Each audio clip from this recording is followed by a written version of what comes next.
warahmatullahi wabarakatuh.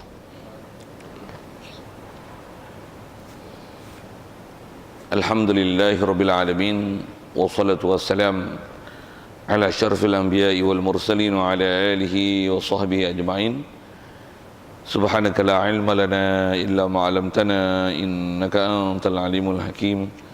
La haula wa la quwwata illa billahil aliyyil azim. Rabbi shrah li sadri wa yassir li amri wahlul 'uqdatam min lisani yafqahu qawli. Allahumma iftah 'alaina bi futuhil 'arifin bik. Allahumma ja'alna minal ladzina yastami'una al-qawla fayattabi'una ahsana.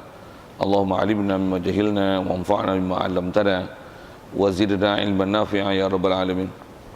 Qala Syekhul Musannif rahimahullah ta'ala wa nafa'na bihi wa bi'ulumihi fid dharain amin.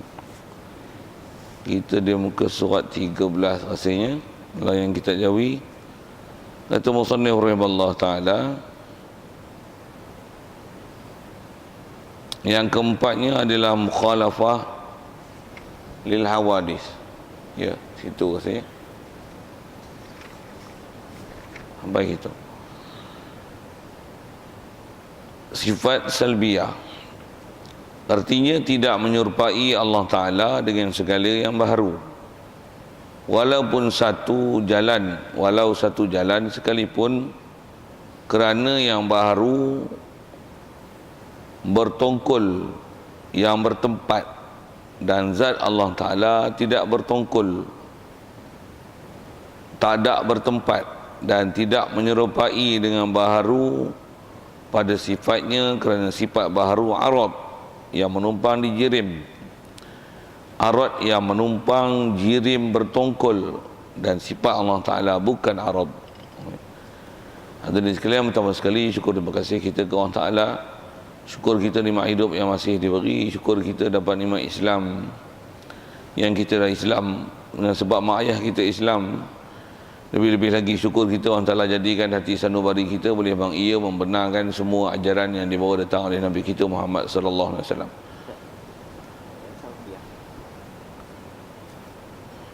Kidam lagi. Oh.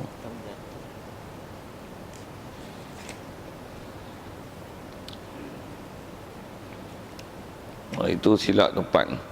Keduanya kidam zati, kitab bertanda kata. Yang kedua kidam zati, sifat salbiyah. InsyaAllah kita sambung itu. Jadi syukur kita dia atas nikmat hidup Islam, dan syukur kita Allah Ta'ala jadikan kita dengan membenarkan di hati apa ajaran Nabi kita Muhammad sallallahu alaihi wasallam itu yang dikatakan iman. Syukur juga dengan keimanan yang ada itu Allah Ta'ala jadikan kita boleh taat patuh perintahnya, tinggalkan larangannya. Syukur nikmat besar Tuhan Ta'ala beri kita. Tak ramai orang dapat nikmat itu. Syukur Allah Ta'ala beri itu ke kita. Syukur juga kesihatan, kelapangan masa diberi, juga hidayat taufik masih dikekalkan kepada kita. Dengan itu dapat hadir untuk solat subuh berjemaah pagi ini, dan insya-Allah kita manfaatkan masa yang ada meneruskan bacaan kitab daripada kitab Bati Faridah, insya-Allah. Jadi kalau itu bacaan kita adalah pada muka surat 11. Yang kedua kidam zati, sifat salbiyah. Hadirin sekalian, jadi kalau gitu dengan apa kita nak sambung ni, kita nak masuk pada sifat yang kedua yang dengan namanya kidam. Dan dia istilahkan di awal lagi, kidam kita nak bicara ni adalah kidam zati. Sedia maklum pada kita kalau dengan terjemah selalu kita belajar sifat 20 ni, bila sebut kidam terjemahannya sedia. Di kidam dengan makna sedia, bukan kidam dengan makna lama, bukan kidam dengan makna tua, bukan kidam dengan makna dilalui oleh masa dan zaman yang panjang. Subhanallah, bukan makna gitu. Jadi dia nak jaga kidam, pasal dalam bahasa Arab ada banyak makna. Jaga di situ kidam ni dengan makna kidam zati. Yang itulah takrif yang akan diberi. Yang kidam zati dengan terjemahan kita bahasa Melayu dengan apa ulama kita dah ajar. Yang bahasa kita terjemahnya sedia. Sedia dengan mana Allah Ta'ala memang ada, dan ada dia bukan didahului oleh tiada. Itulah kidam. Yang nanti lawan dia, kidam lawannya hudus, Yang hudus tu nanti lawan daripada kidam dengan mana sedia tu dengan mana maujudun yang qablahu adamun. Hudus terjemah daripada hudus tu adalah baharu, yang bukan baharu lawan lama, tapi baharu lawannya qadim.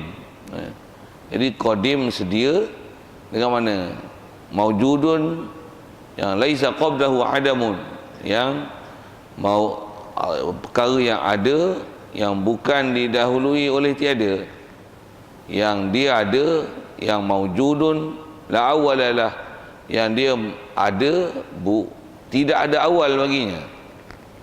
Jadi lawan kidam adalah hudus, terjemahnya baharu. Jadi baharu makna apa? Baharu bukan dengan makna lawan lama, tapi baharu dengan makna perkara ada yang maujudun qablahu adamun, sebelumnya didahului oleh tiada. Okay. Jadi kita tuan-tuan dalam bab-bab kita belajar ilmu ni, antara benda besar untuk kita memahamkan dengan tepat supaya pemahaman kita tu jelas, tak tersasar daripada apa sepatutnya, adalah definisi dan tarif. Satu, kita kena tahu dia punya tarif. Lepas tu antaranya tahu apa opposite meaning dia, maksudnya apa perkataan berlawan dia. Kalau kita tak faham makna berlawan, selagi kita faham silap. Jadi macam mana pun saya nak sebut awal ni adalah kidam, dan disebut awal-awal ni disebut kidam zati. Saya panjangkan sikit sebut zati tu apa dia. Saya baru pergi terjemahan kidam tu, dan kidam yang kita dah selalu pakai dengan makna sedia, dan sedia tu lawannya adalah baharu. Jadi apa makna baharu? Mestilah baharu lawan daripada makna sedia. Kalau sedia tu dengan mana Allah Ta'ala ada, yang adanya yang tidak didahului oleh tiada, yang ataupun dengan bahasa lain, ada dia yang tidak ada awal baginya. Yang ada bukan bermula daripada tiada, lepas tu dia ada. Dia ada tu sama ada dengan makna dia mengadakan diri dia, ataupun ada sesuatu yang lain mengadakan dia, ataupun tak ada siapa-siapa jadikan dia, tiba-tiba dia ada. Subhanallah, Allah Ta'ala bukan tiba-tiba dia ada. Allah Ta'ala memang ada, sedia ada, wajib diintiqad gitu. Jadi kita bicara ni di atas istilah je dulu. Jadi wajib intiqad Allah Ta'ala mesti kidam. Kalau kita memang dah intiqad Allah Ta'ala memang ada, sedia ada, tentu ada. Ada dia bukan didahului oleh tiada. Dari segi prinsip akidahnya betul lah kitanya intiqad, betul dah intiqad tu. Dan bila itu intiqad kita ke Allah Ta'ala, tentulah kita menafikan daripada Allah Ta'ala lawan daripada kidam. Apa dia lawan kidam? Ada dia yang didahului oleh tiada. Itu adalah mustahil. Jadi kalau dengan istilah mustahil tu, bahasa kita, bahasa Inggerisnya impossible. Bahasa mudah, bahasa Melayu kita sedang tak masuk akal, tak masuk kepala otak. Ada pula dia ada, tapi sebelum tu tak ada. Semestinya nanti dia akan membawa faham, bila dia tak ada kepada ada, mestilah ada yang mengadakan. Sama ada yang lain mengadakan dia, ataupun dia sendiri adakan dia, ataupun tiba-tiba ada. Mustahil semua tu. Dan dia akan sebut nanti apa dalil mustahil. Itulah dalil akal yang nak diberi pencerahan oleh ulama kita, dan kitab kita ni pun pengarang kita akan bagi pencerahan di situ. Macam mana pun kalau akidah asal kita bicara, wajib berpegang Allah Ta'ala kidam. Kita relate dengan Quran ni, pasal nak menunjukkan bahawasanya apa bahas kita ni hadirin sekalian adalah ambil pada Quran. Kalau tengok dalam surah Hadid, antara makna yang sinonim dengan makna kidam ini adalah ayat Quran huwal awwalu wal akhir. Kita ambil itu tanpa kata awal je. Jangan lupa kalau sambung ayat Quran tu, huwal awwalu wal akhir wal zahir wal batin, itu sambung dia. Tapi kita nak tengok mahal syahid, tempat yang nak dilihat daripada ayat Quran itu, relatekan dengan apa yang kita baca adalah pada perkataan huwal awwal wal akhir. Terjemahnya, Allah adalah Tuhan yang awal, dialah Tuhan yang akhir. Baik, apa kita nak fokus adalah awal. Apa makna awal? Awal tu dengan apa kita bicara, awal tu kidam lah. Awal tu kidam lah. Apa makna awal? Yang kalau dengan takrifnya, dia maujudun yang laisa qablahu adamun. Tuhan yang ada, yang sebelum dia bukanlah didahului oleh tiada. Ataupun dalam, seingat saya dalam kajian tafsir yang ditafsir oleh ulama-ulama yang mufassirin kita menafsirkan mana huwal awal. Apa makna awal? Awal dengan mana laisa qablahu syai'. Awal dengan mana tak ada sesiapa sebelum dia, tidak ada sesuatu sebelum dia. Jadi apa makna sesuatu tak ada sebelum dia? Maksudnya dia ialah awal-awal, tu yang bahasa awal tu, dia lah awal-awal sekali. Jadi apa makna awal? Okey. Di atas apa yang telah dihurai oleh ulama, perkataan memang awal. Cuma jangan tersilap faham begini. Apa dia? Dah faham di awal, duk itikad bodoh. Okey, jaga sikit guna kata bodoh tu lah pagi-pagi ni. Tak mana itikad bodoh. Orang Ta'ala awal, oh dia tak ada, lepas tu dia ada awal-awal sekali, yang mula-mula tak ada. Tak masuk okey. Itu yang ulama ajar ke kita bagaimana metodologi berfikir. Yang tu yang dia nak syarah dan beri pencerahan nanti. Kalau dah pegang memang dia ada, dah ada dia sedia, akidah cantik. Quran memang sebut yang makna seumpama itu. Lafaz yang dipakai adalah huwal awwal. Kalau kita belajar bab hadis, ada hadis yang sebut dengan Allah dialah al-mutaqaddim. Yang daripada perkataan al-mutaqaddim, al-mutaqaddim, al-muakhir. Yang kalau kita belajar dalam Asmaul Husna, antara sifat Allah Ta'ala adalah al-mutaqaddim. Dialah Tuhan mutaqaddim, al-muakhir. Kalau kita belajar, sebut dalam Asmaul Husna pun ada sifat tu. Apa makna al-mutaqaddim? Mana dia relate dengan mana awal? Di awal tu mutaqaddim, faham daripada ada kataan dasar dia qadama tu, ada kidam. Jadi yang tu yang ulama ambil bahasa kidam. Jadi asal nak bicaranya, Quran ada. Jadi yang kita pakai ni pun ada. Jadi maksudnya kita belajar sifat 20 ni, ada ambilan dia, ambil pada Quran lah. Sikit ke sana awal. Jadi macam mana pun asalnya nak bicara, kita wajib i'tiqad Allah Ta'ala mesti ada, dan ada dia sedia. Kalau kidam ni sedia tu. Yang tu yang nak dibicara, nak difokuskan. Kerana ada pun dalil tentang ada Allah Ta'ala, kita dah bicara lepas. Jadi kenapa pula bicara kidam yang kedua? Kerana tak dapat tidak ikut sekuens dari si kaedah berfikir. Tentulah munasabahnya dah ada, tentulah kena bincang pula macam mana dia ada. Mesti bincang tentang tu dulu sebelum bincang perkara-perkara yang lain. Satu, macam mana dia ada? Allah Ta'ala dia yang mengadakan satu. Mana mungkin dia ni daripada tiada kepada ada. Pastinya dia ada. Dan dialah Quran fokus dengan perkataan awal. Ada hadis syarat dengan mutaqaddim. Yang daripada situ ulama ambil antaranya kidam. Dan kidam tu dengan mana kidam zati.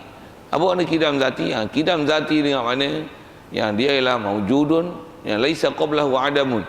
Dia ada yang bukan didahului oleh tiada. Tapi ada yang sedia, ada yang bukan baharu. Baik, apa makna bukan baharu? Maksudnya bukanlah yang ada didahului oleh tiada. Itu perkataan dasar yang mesti faham. Satu, kalau kita ada silap faham, terpegang kata Allah Ta'ala ni dia memang ada sendiri. Ada sendiri tu macam mana? Duk faham ada sendiri tu asalnya tak ada, lepas tu ting ada sendiri. Itu i'tiqad kufur. Salah tu. Tak betul tu faham Allah Ta'ala dalam babnya tu. Okey. Yang ni yang kata tuan-tuan, bab akidah walaupun kita tengok macam simple aja, tambah kita kata belajar, kadang-kadang tak pernah belajar secara formal. Hafal aja, tak pernah dapat penjelasan. Kadang-kadang dia jadi silap akidah itu. Okey, itu pertama. Macam mana pun sekali lagi, satu perkara lagi nak sebut di awal ni, apa dia? Quran ada datangkan dengan lafaz wal awwal, wal awwal wal akhir. Ada dalam hadis kalau kita belajar ada mutaqaddim, al muakhir. Yang ulama ambil daripada lafaz tu, daripada Quran dan hadis, dia lebih cenderung dengan apa yang kita tengok mengikut kaedah Abu Hasan Asy'ari, Abu Mansur Maturidi ni, dia lebih cenderung mengambil perkataan kidam. dia tak ambil perkataan awal. Kalau ikut apa salahnya sebut wujud, lepas tu awal, lepas tu akhir. Tapi ulama kita tak sebut itu. Dia sebut apa? Wujud, lepas tu qidam, lepas tu apa? Baqa. Kalau ikut maksud sama. Cuma nak tengok kenapa mereka tak pilih perkataan tu. Sedangkan awal ada dalam Quran, mutaqaddim sebut dalam hadis, kenapa tak dulukan Quran? Sikitlah kalau ada pertikaian orang tanya-tanya gitu. Antara yang saya duk ngaji tutup guru duk syarah, dia kata macam ni. Pasal bila kita sebut awal sekalipun, walaupun lafaz tu lafaz Quran, tapi dengan sebut perkataan awal, sama ada di kalangan orang Melayu ataupun Arab, dari segi apa yang saya nak syarahkan ni sama je tuan-tuan. Apa dia? Bahasa Melayu bila kita sebut awal, apa faham awal? Awal hak mula sekali. Itu Melayu faham itu lah. Arab pun faham itu. Kalau lumba lari 3 orang, dia awal, dia mula sekali. Maksudnya sebelum ni tak ada sesuatu. Cantik kalau faham gitu, tapi takut macam ni. Dia mula, apa maksud mula? Mula ni sebelum ni dia tak ada, lepas tu dia ada. Ada mana? Ada mula-mula sekali. Ada macam ni. Tak ada, lepas tu ada. Takut faham macam tu. Takut faham gitu. Dan faham tu bodoh. Bila faham bodoh macam ni, salah akidah. Jadi menggunakan perkataan awal ni, dia boleh membawa pada salah akidah. Tahu salah tahu mana? Salah huraian, salah tafsir. Habis itu apa? Kenapa? Habis itu nak elakkan salah tafsir tu macam mana? Berhati-hatinya ulama kita supaya jangan ada tersilap tafsir mana awal tu, walaupun dia lafaz Quran, tapi mana yang segera dipaham bila kita sebut awal. Apa dia? Dari segi kata ada mula-mula sekali itu ada, bagus. Tapi takut fahamnya awal, nanti dia akan lazim daripada itu membawa faham mula tak ada, dia awal-awal sekali ada. Yang masalahnya tak mana? Tak ada tu. Duk itikadkan tak ada tu. Tak ada, dia awal-awal sekali ada. Tentu masalah. Oleh kerana masalah kepada makna macam tu, maka ulama kita tak pilih perkataan awal, tapi dalam segi perkaedahan nak hurai sifat, dia ambil perkataan mutaqaddim. Daripada mutaqaddim itulah disebut perkataan qidam. Jadi dipuruh perkataan qidam. Pula tu dia qaid. Kita selalu hafal qidam-qidam je lah. Kitab kita disebut dengan qidam zati. Apa makna qidam zati? Qidam zati dengan takrif dia ada, yang tu yang maujudun, maksudnya Tuhan yang ada, yang la awalalah, ataupun dengan maujudun laisa qabdahu adamun, dia ada yang bukan didahului oleh tiada, yang sedia ada, tentu ada, pasti ada, memang ada. Ada yang bukan didahului oleh tiada. Sikit ke situ dan sebut kata kenapa ulama kita tak ambil perkataan awal. Sikit lagi kalau sambung ke situ tuan-tuan. Yang itulah juga dengan apa kita bercara akan datang insya-Allah, khususnya kalau sebut tentang mukhalafah. Kalau ada ayat-ayat Quran yang memang lafaz tu disebut dalam Quran, tapi kalau tengok terjemahan dia boleh membawa kepada masalah dari sudut akidah. Apatah lagi jika ada orang yang hanya pretend di atas terjemahan saja. Dia betul-betul bergantung kepada translation, wording daripada Arab kepada Melayu. Translation word by word tu, kalau tengok satu sudut dari segi terjemahan saja, dia akan membawa pada salah faham akidah. Kebanyakan ulama kita, kalau ada ayat-ayat Quran macam ni, mereka tak ambil perkataan itu untuk diterjemahkan. Biasanya dia akan bagi tafsiran, ataupun dia akan menggunakan satu perkataan lain untuk menghuraikan perkataan itu supaya jangan tersalah faham. Satu, kalau misalnya kita sebut ayat Quran ni, wa yabqa wajhu rabbika dzul jalali wal ikram. Kekalah, kalau terjemah tu, kekalah muka Tuhan kau yang maha Zul Jalal, yang mempunyai kemuliaan, mempunyai kebesaran. Zul Jalal mempunyai kebesaran dan kemuliaan. Terjemahannya tu. Tapi bila terjemah sebut muka ayat, memang perkataan yang disebut muka ada maknanya, sepatutnya kena faham betul dengan syarahan yang tepat. Tapi sekali lalu faham, dia akan ada faham macam awal tu. Awal, oh tak ada dulu, lepas tu ada, dan dia awal sekali. Dia akan fahamnya tu. Dia cepat faham situ. Muka, oh taklah, muka juga. Dia faham situ cepat. Ulama tak terjemah gitu. Dia kata apa? Wa yabqa wajhu rabbika dzul jalali wal ikram. Kekalah zat Tuhan kamu yang maha mulia, yang maha al-jalal wal ikram, yang punya kebesaran dan kemuliaan. Jadi asal nak sebut ialah mana-mana yang memang ini adalah uslub ulama ahli sunnah wal jamaah. Kalau lafaz Quran sekalipun, tapi kalau wording itu dengan translate word by word, dia akan menyebabkan jadi masalah dalam akidah. Biasanya mereka akan elakkan menggunakan perkataan itu. Kalau pakai pun dia tak akan terjemah, bahkan digunakan huraian apa maksud yang dikendaki daripada ayat tersebut. Dan kalau saya sebut misal lagi, apa saya nak sebut ialah kenapa tak pakai awal, kenapa pakai kidam. Di situ saya nak relatekan dengan wajhu, dihurai dengan mana zat.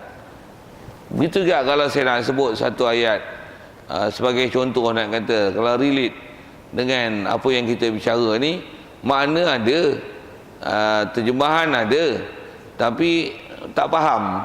Jadi bila tak faham, biasanya ulama kita dia tak menggunakan translation word by word, tapi dia akan menggunakan apa maksud.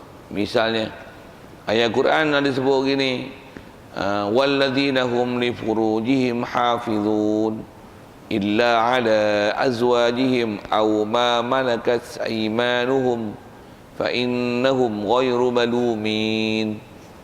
Sekali lalu terjemah tu, orang mukmin ialah, orang mukmin yang berjaya ialah orang-orang yang menjaga kemaluan mereka. Walladzina hum li furujihim hafizun, ay hafizuna li furujihim, orang-orang yang pelihara kemaluan mereka. Dia tak guna sebarangan alat tu.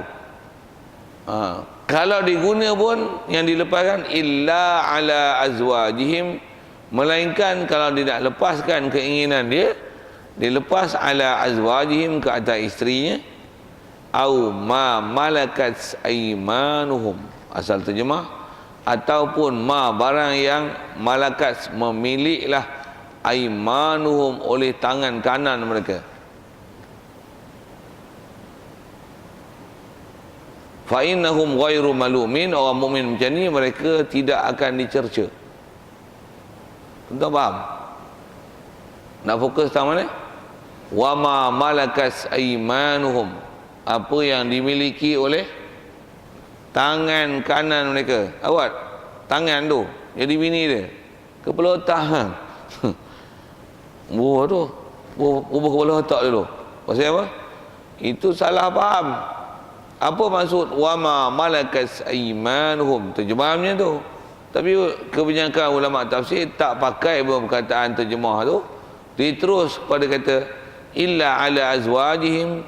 Jadi terjemah tu melainkan ke atas isteri. Hak tu jelas isteri, orang faham isteri. Au ma malakas aymanuhum, ataupun hamba-hamba yang mereka miliki. Tuan-tuan pun kalau tuan-tuan prihatin dengan terjemahan translation Quran, tuan-tuan pun tak pernah jumpa rasanya dalam Quran yang saya baca ni, wa ma malakas aymanuhum, tuan-tuan tengok ada terjemah apa yang dimiliki oleh tangan kanan mereka. Tuan-tuan tak biasa tengok terjemah tu rasanya. Pasal apa? Tak ada orang ambil terjemahan macam tu untuk menghuraikan ayat tersebut. Bahkan dia terus ambil kepada maksud yang dikehendaki. Apa dia? apa yang dimiliki apa? Hamba-hamba yang mereka miliki. Kaedah dalam bahasa Arab, hamba yang dimiliki, Allah Ta'ala datangkan dengan uslub ma malakat aimanuhum, apa yang dimiliki oleh tangan kanan mereka. Saya nak sebut apa? Sekadar bab pekah pun ulama kita nak bagi huraian, dia tak ambil wording, word by word only, untuk beri faham ayat Quran. Pasal apa? Pasal there is problem there. Problem tak mana? Takut silap faham. Kalau berakidah, lebih lagi lah mereka akan bercermat dari sisi silap faham. Apatah lagi tak pernah dapat bimbingan daripada ulama, tutup guru, ataupun cara talaqi dan musyafahah untuk mengambil faham daripada ayat Quran. Kan susah. Bila susah macam mana? Mereka mengelakkan menggunakan perkataan-perkataan yang dengan translationnya boleh membawa kepada kesilapan makna. Satulah kalau ayat buqa wajhu rabbika zul jalali wal ikram, terus dipakai dengan makna kekallah zat Tuhan kamu yang mempunyai kebesaran dan kemuliaan. Ni Allah Ta'ala, dia ada yang awal tak pakai awal, terus ambil kidam, tak pakai pun perkataan awal. Pasal apa? Takut nanti faham, oh dia ada awal sekali, oh dia awal mula tak ada lah, waktu dia mula-mula sekali ada. Takut faham gitu. Maka ulama kita ambil perkataan kidam. Kalau kita perhati tuan-tuan, dengan apa saya bagi penjelasan tu, ulama dulu tuan-tuan begitu cermat. Dengan bahasa tu begitu cermat, memberi pengajaran, menulis kitab, apa lagi menyusun ilmu, supaya apa yang kita dapat nanti dia tak menyebabkan jadi tersasar daripada apa yang sepatutnya. Itu ulama dulu tuan-tuan, dia punya cermat dan berhati-hati macam tu. Kalau tengok orang zaman lah ni, lain style. Kadang-kadang nampak macam cerdik, rupanya bodoh. Tak pernah langsung memikir dalam bab-bab macam ni. Bahkan ambil mentah-mentah ayat Quran, awal-awal ajar akidah, pakailah wajib i'tiqad, Allah Ta'ala ada muka. Awal-awal kan. Sikitlah ke situ nak sebut dan kata yang ni cara perjalanan yang bukan mengikut uslub yang disebut oleh ulama dulu. Baik, sikitlah ke situ di awal untuk menyebutkan tentang kita duk bicara ni atas nama sifat kidam. Jadi dengan apa yang kita sebut ke Quran, maksudnya sifat ni memang sebutlah dalam Quran. Jadi tak ada salah. Jangan ngaji sifat 20. Itu lagi saya dah sebut bab itu. Baik.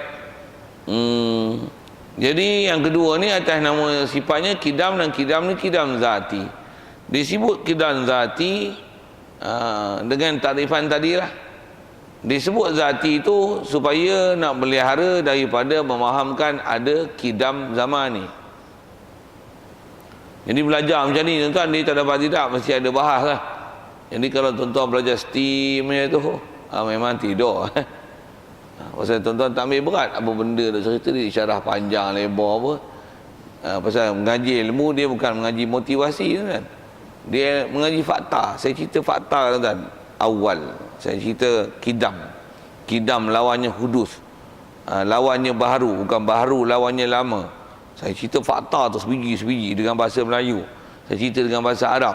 Saya relatekan dengan bahasa wajhu. Saya relatekan dengan wama malakat imanuhum. Saya nak tunjukkan kenapa ulama tak pakai kotaan ni, kenapa.